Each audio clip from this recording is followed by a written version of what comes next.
Hello and welcome to another episode of Revenue Growth AI. Today I'm going to see if ChatGPT Code Interpreter can analyze my marketing data. The data I'm going to be using in this example is my LinkedIn engagement and posting data. Thought it was a good data set to use to really test the capabilities and then see if we could expand this to more B2B use cases. A lot of teams really struggle to understand how to analyze data. You might not have an analyst on the team. You might not have anyone that really can do that deep analysis to understand how to draw out the insights in your data. So I really want to figure out, can ChatGPT do that job and help people just ask questions of the data and then be able to get insights and actions without having to have a person do that? So let's dig in and see how it goes. Okay, so the first thing I'm going to do is I'm going to go over to LinkedIn. Here I'm using this app called Authored Up. Helps you post to LinkedIn. It's really cool. I advise you to check it out. But the really cool thing about it, it's got all your old posts in here with all the data. So I copied this over into here, and now I have all of my post data.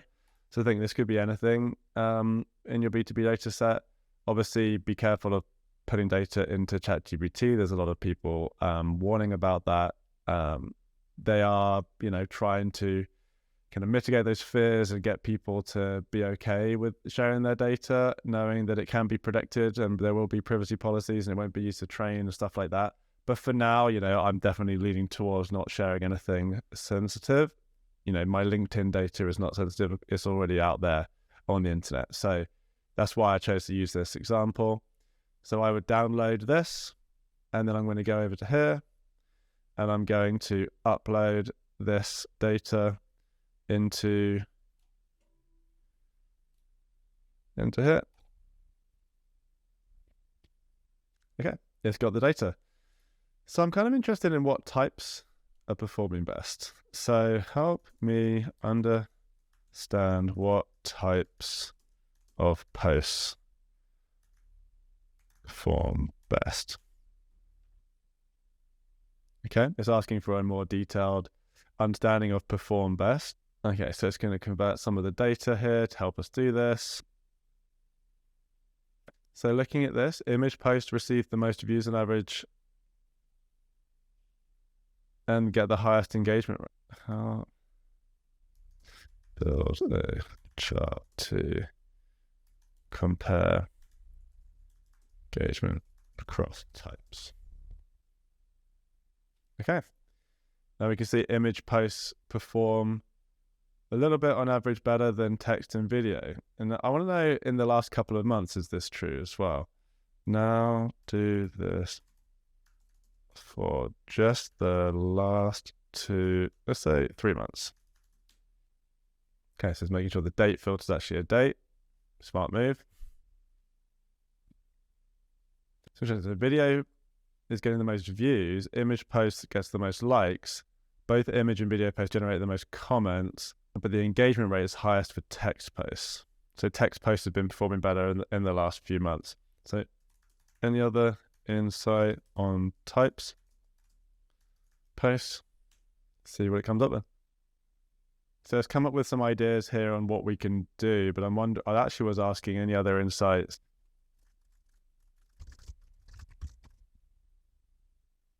Yeah, so a few comments here, the engagement rate over time,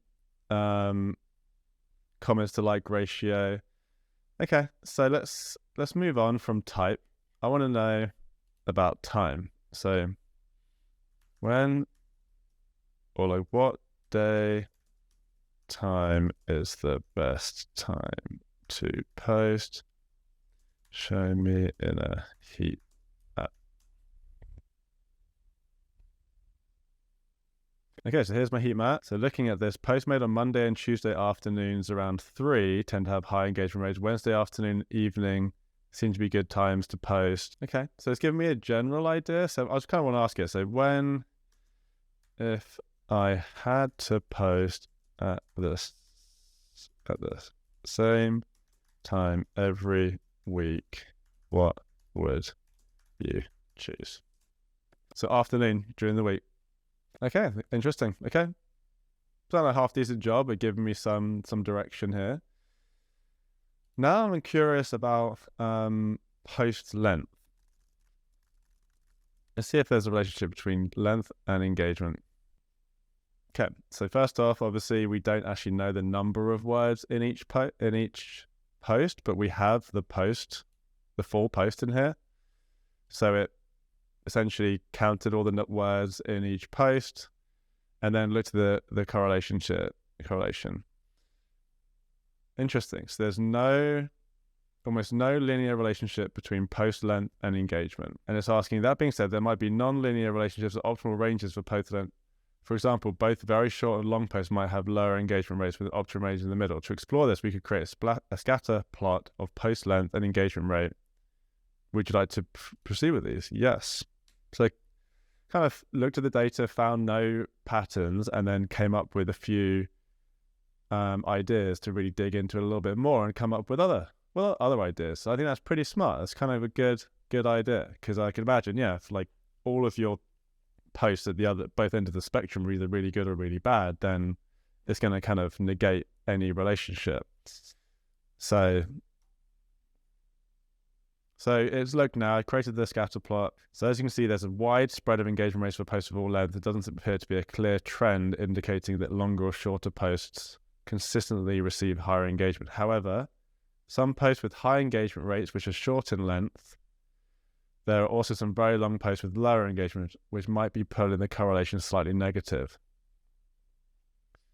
Okay, now it's categorizing each post. Average engagement by post length category. So still very little difference, which is interesting, because I think a lot of people out there, I mean, maybe this is just my data, but they would expect like a certain length maybe to help to correlate somewhat to engagement. I've seen arguments out there that a longer post would be better because people stay on that post longer. I've seen some people say that a shorter post would be better because it's like easier to engage with and read.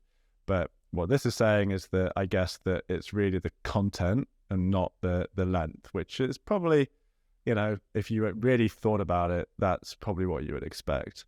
But it's good to get the data here. So, okay, moving on from this. So I'm kind of curious, what is my engagement over time looking like? Okay, so you can see it kind of saying it fluctuates a lot. Doesn't appear to be a clear trend. Definitely came down. And this is I was posting a lot more kind of 2020, 2021, had a bit of a gap, and then started posting a bit more. Let's say, can you kind of want to smooth out the chart and kind of, good. Could have said rolling average, but I wanted to see what it came up with, and I just said smooth it out, and it understood it. What I wanted a rolling average. So it's using the 7-day rolling average. We should have a chart that's a bit easier to look at. Okay, good. So now you can see, a lot more engagement back in the 2020, 2021. Dips down. I definitely wasn't posting a lot at the beginning of 2022. Started coming back up. So what insight can you draw from this chart? Let's see if it notices that. Oh, I guess it's okay. It's giving me no long-term trend. There's a bit of fluctuating engagement. Let's just see if it can catch this more engagement recently. This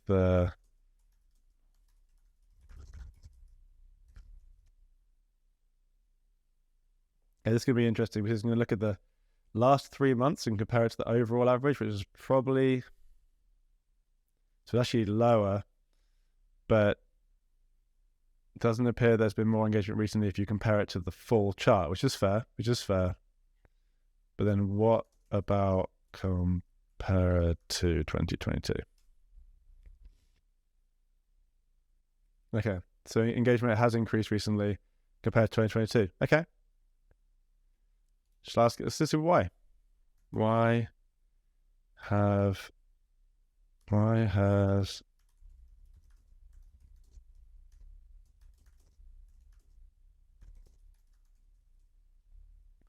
let's see, very open-ended question. Probably a lot of ways to think about. Okay, looks like it's going to give me a bit of a Bit of a generic answer here, but kind of coming up with a few ideas on how this could be impacted with content quality, posting strategy, audience growth, etc. All right, now I want to do a sentiment. So now it's going to try and draw out the sentiment of each post.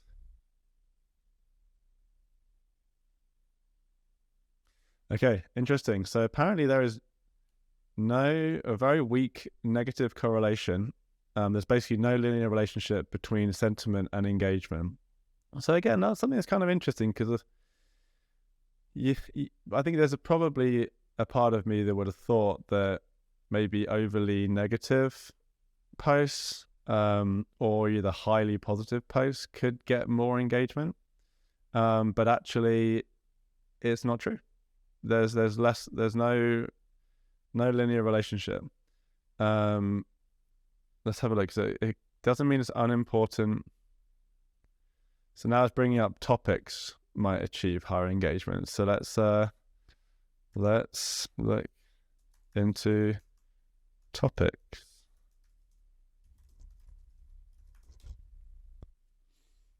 And I'm purposefully being very kind of vague.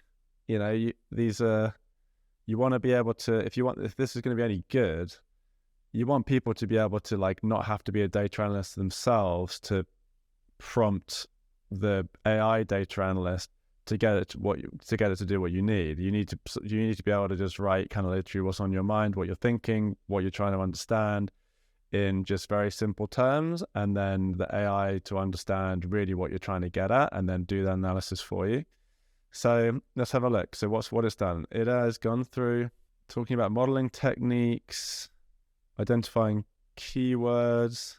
So it's looked at 20 most common keywords in my post and engagement rate. Posts containing the words ops, mops, need, and data tend to have slightly higher engagement rates. Meanwhile, posts containing the keywords revenue and companies tend to have slightly lower engagement rates. Interesting. Okay. Not sure what to do with that one, but maybe, yeah, data could be a topic that people are into. Obviously, mops with the people that I'm connected with probably respond to that pretty well. You know, you could dig into this in a bit more. I'm probably not going to go into now, but, somewhat interesting information here. So I'm going to wrap this up. So tell me, what are the top 5 actions I should focus on to increase go? So tell me what to do. Okay, so based on this trying to get us to optimize post timing, experiment with the post types. Image posts had the highest average engagement overall. Text posts had the highest engagement in the last 3 months. Consider the post length. Some of this didn't have that correlation, but, still it's telling me to consider post length, explore the different keywords and topics, monitor sentiment. So, not a ton of clear actions here, but maybe if we kept on prompting this and trying to find other insights, it could have that if you spend a bit more time. But this is, a quick 20 minutes of just digging into the data, and already you've got some things to think about. And even knowing that there isn't a correlation is useful, right? Because you're not being forced into a certain post length or topics or anything like that. You can really continue to post in the way that, is kind of coming naturally. And of course, more data will help this. I only had a couple hundred posts or something to dig into. And yeah, I think you could probably do even more analysis, even with this data set if you had a bit more time. So overall, conclusion, I think the first thing is just, I'm pretty impressed with the capabilities, right? I was able to just upload a CSV, get some pretty interesting insights out of it across different ways of interpreting and understanding the data, all just by commenting in very plain, kind of pretty ambiguous sometimes language. So that is just really awesome. Just pretty much wow. And I'm sure over time, as actual companies that build reporting and analytics software start to bake this in, it will just get even better because they're going to be improving the context, making sure there's fine tuning around how the AI is understanding your questions and your data. And just, I'm sure like this is ChatGPT. This is trying to solve a million use cases. This isn't particularly for looking at my LinkedIn marketing data, right? But imagine if you had a marketing data AI that was very specific to helping you do this. So I really am excited about this. I could see this being a way that companies that really struggle with data fluency, really struggle with understanding their data and drawing out insights and actually creating actions, they could actually have an on-demand analyst that could help them understand their data. And that's the biggest thing with analytics, where we have a lot of data and most people don't know what the hell to do with it. And we're creating a load of reports and dashboards that no one uses. You really need to be an analyst, or at least have an analyst mentality to go into that dashboard, click into the dashboard, dig around, visualize it in different ways, try and draw out that insight. But if you can bypass all of that and just ask questions of your data and get an excellent, response back, that's going to really supercharge decision making. And yes, there's the issues with giving your data over to ChatGPT and stuff like that, but I'm sure over the next months, a lot of that's going to be sorted out either with ChatGPT or your own AI that you can deploy in your own infrastructure, that you don't have to worry about sharing your data externally. So that will probably all get ironed out, and people will be able to leverage this, or the tools that you already use are going to be able to have the capabilities baked into them. So I'd love to see how the tools develop that, and show some examples there.